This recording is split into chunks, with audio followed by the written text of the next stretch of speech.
বৈশাখী পূর্ণিমার দিনে দান এবং ধর্মীয় কাজ করলে বিশেষ উপকার পাওয়া যায়।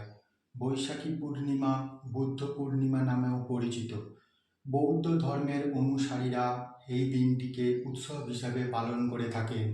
বিশ্বাস অনুসারে বুদ্ধ পূর্ণিমার দিন বাড়িতে কিছু বিশেষ জিনিস আনা খুবই শুভ বলে মনে করা হয়। বৈশাখ মাসের পূর্ণিমা তিথি শুরু হয়ে যাচ্ছে 22শে মে বিকাল 5টা 42 মিনিটে। পূর্ণিমা তিথি শেষ হবে পরের দিন অর্থাৎ 23শে মে সন্ধ্যা 6টা 42-এ।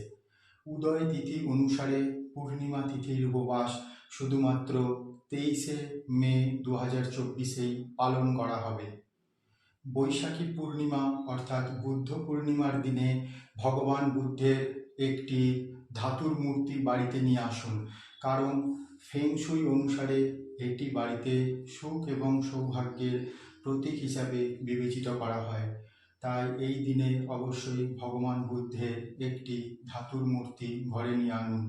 এতে সুখ এবং সম্পদ, সৌভাগ্য সব কিছুই বৃদ্ধি হতে থাকবে। শ্রীযন্ত্রে দেবী লক্ষ্মীকে বাস বলে মনে করা হয়।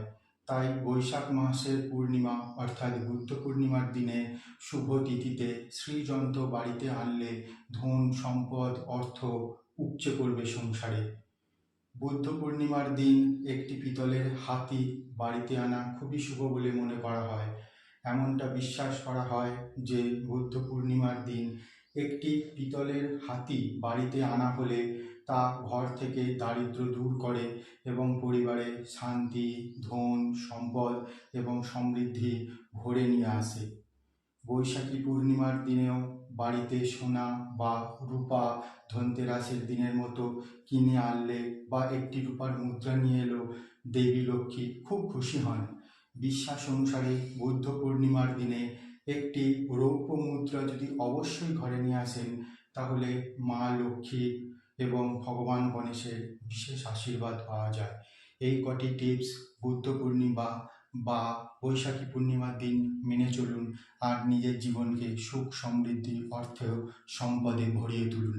এই ধরনের আরও তথ্য পেতে চ্যানেলটিকে সাবস্ক্রাইব করে রাখুন।